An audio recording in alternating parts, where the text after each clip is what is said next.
Happy days for the lady driver, an early attempt to solve the demountable rim problem. I'm never reading this book.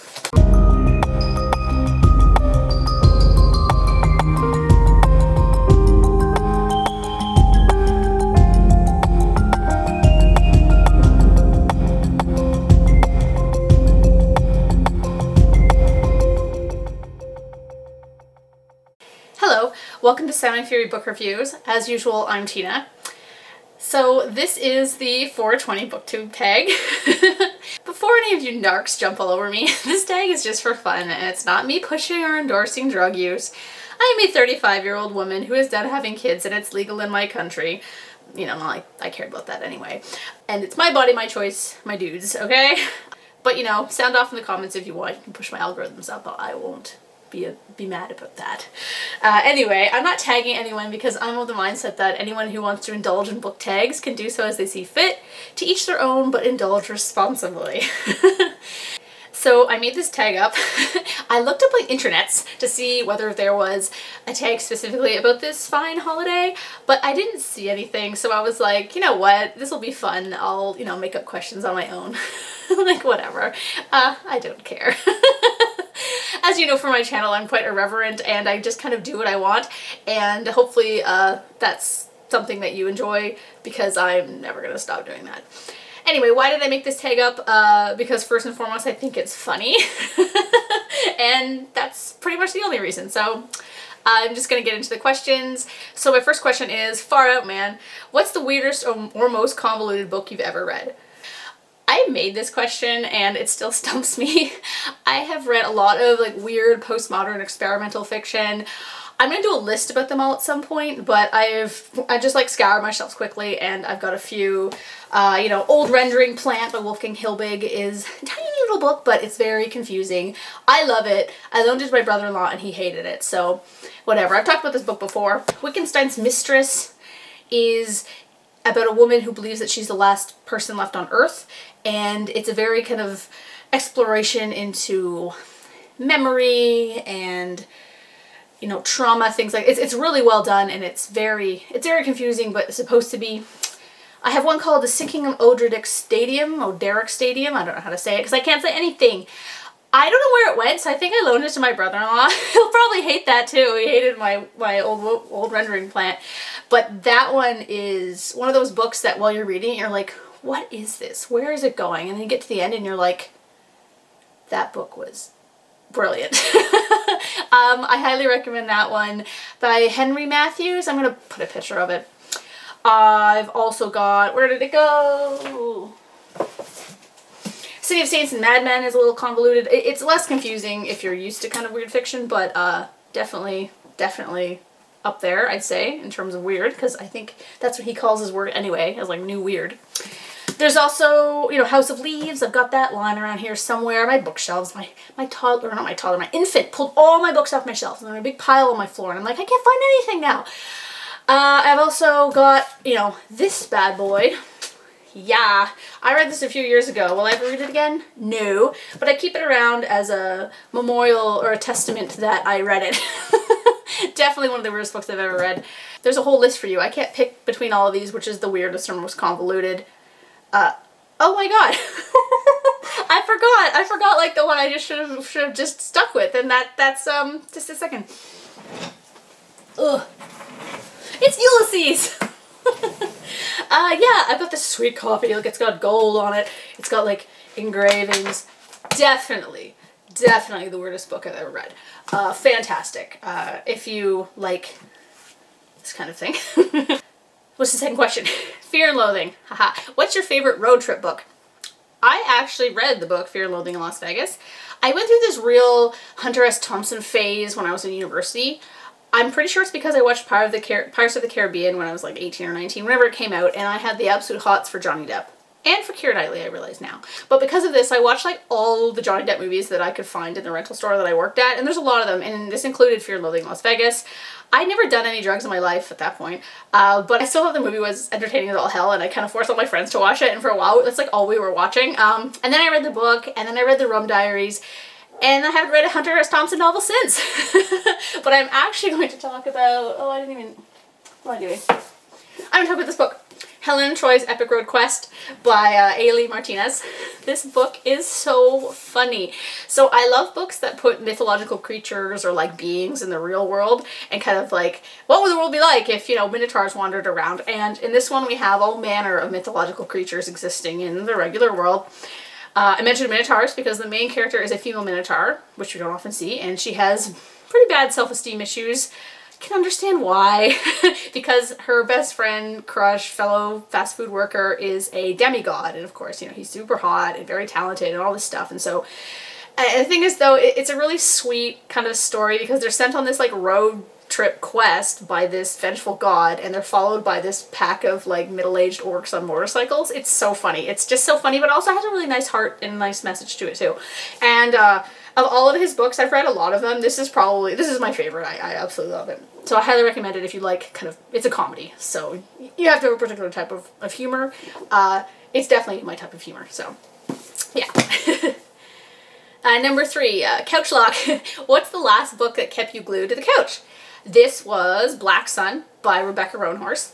I'm gonna add, I mean, you can check out my review of it. It's probably one of the last 4 or 5 that I did. I kept reading this way past my bedtime and I really enjoyed it. Afterwards I was able to look at it a bit more critically and find some places that I thought that it needed a bit more, like, I thought the one storyline actually wasn't as compelling, but the other storyline was so compelling. Anyway, at the time I absolutely loved it and I was just completely sucked in. So check out my review if you want. If you've read Black Sun, let me know if you liked it as much as I did. I don't know. Question 4, Big Lebowski. Great movie. What's your favorite mystery, or what's the last mystery that you read? This is hard because I don't really read mysteries, though I did just read Evil Under the Sun by Agatha Christie, but I'm going to talk about that in my next wrap-up. My favorite mystery, though, of all time is probably Rebecca by Daphne du Maurier. Pretty much anything by Daphne du Maurier is a favorite of mine. I just think she's fantastic. And I've read Rebecca, My Cousin Rachel, House on the Strand. I think that's it. I've got a bunch of her other ones, though. Like, I've got Hungry Hill and I've got Frenchman's Creek. Yeah, I'm going to read Frenchman's Creek at some point this year. That's one of my TBRs for the year. Number 5, Contact High. What's the last book someone loaned you? This is a hard one. So I pretty much only get books loaned to me from my friend Sam, and she loans me tons of them, and I leave them in my TBR, and it takes me like 5 years to get around to them. I actually did look at my Goodreads to figure this out, and because I have a tag called From Sam, and it turns out the last one was Stephen King's Elevation, which I only have like very vague memories of. It's that little tiny novella, I think. She also loaned me one called Fierce Kingdom, which I thought was interesting, but I think it needed a lot more depth of character development, and the criminal's motivations could have been a lot more politically poignant. So yeah, Sam, it's funny because I lend Sam kind of my sci-fis, and then she lends me these kind of books I would never pick up, and usually I find them good, and sometimes they're awesome. So yeah, she and I are book buddies. Number 6, Hotbox. What's your favorite series? 4+ books, no trilogies. This is easy for me. This is Tanya Huff's Confederation series. I don't know where the camera's pointing, but they're up there. I've got all of them. I probably have one loaned out to Sam right now. I love it. Space Marines, female main character, aliens with detailed cultural details, because as you know, I'm a xenoanthropologist. There's a derelict ship in one of the books. There's lots of banter. There's a little light social commentary. I love it. Highly recommend it if you like sci-fi action. Great series. Number 7, Greened Out. What's a book with a green cover? I went and I found the greenest books that I own. So I found 3 green books.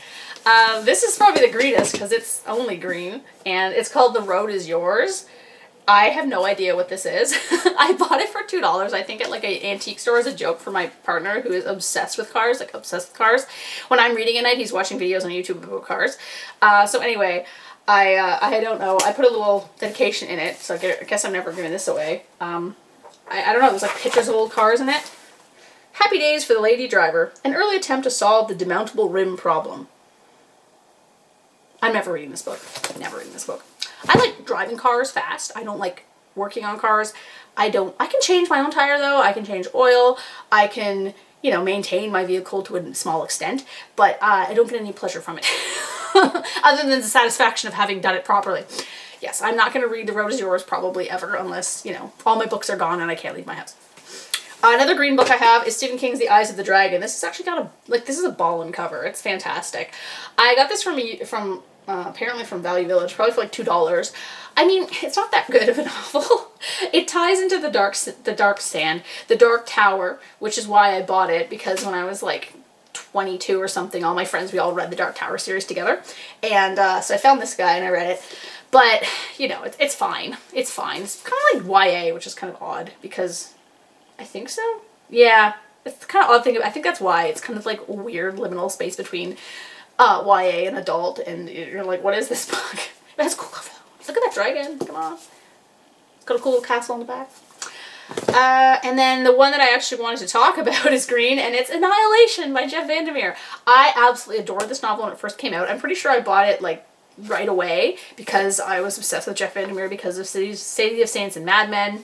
I've read pretty much all of his novels. Like, I haven't read all of his like collections, but you know, they're all there. I don't know if you've seen them all. They're all here somewhere. I've read Born, which I don't own. I got that from the library. I haven't read Venus Underground. I keep forgetting about it because when I got into Jeff Vandermeer, I couldn't find it anywhere because Amazon didn't have any of those kind of used books for sale yet. So I gotta get it. I also don't have Predator South China Sea. It's like my Montezuma's Treasure because I can't find it anywhere. I mean, it's on Amazon, but only for like $108 or some nonsense because it's out of print. I'm like, who's gonna be buying it for $108?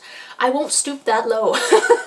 This kills me because I love Predator. I love the Predator books, and I would love to read a Predator version from Jeff Vandermeer because what got me into Jeff Vandermeer was this book here. I cut out my post-baby gut for you, so you're welcome. Was this book, Halo Evolutions. So Halo is like my guilty pleasure read. I've read all of them. I've read all of them up to probably any that came out before 2017 or something. Anyway, I read all of them. I love them, and so I got this collection. And he wrote a story in here. It's right here called, probably because I've read all of these once, and this one like 8 times. It's called The Mona Lisa, and it's so good. It's fantastic. It's like a novella. It's huge. It's like 105 pages. And this book actually got me into Jeff Vandermeer. So thank you, Halo. Thank you, Master Chief. Anyway, I was talking about Annihilation. I really like Annihilation. I have a thing for lighthouses. I guess because I love the sea. That would make sense, I guess. I really like the other two in the series too, but I thought this one was, I mean, this one in my mind could have just stood alone, but that's fine. Series was good. This is the last question. It's called Edibles.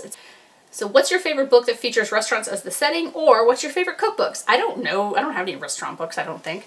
I think a lot of restaurant books tend to fall into like the romance category. I think that's a good setting for people to have to work together. I don't know. I can't even think of a book that I know that takes place in a restaurant. If you know of one, let me know because I'm curious. But I have 2 cookbooks for you. I have lots of cookbooks, but I'm going to show you 2 that I really like. I really love this, The Wicked Healthy Cookbook, because it is about how to cook without meat. And it has some really good recipes for kind of protein alternatives.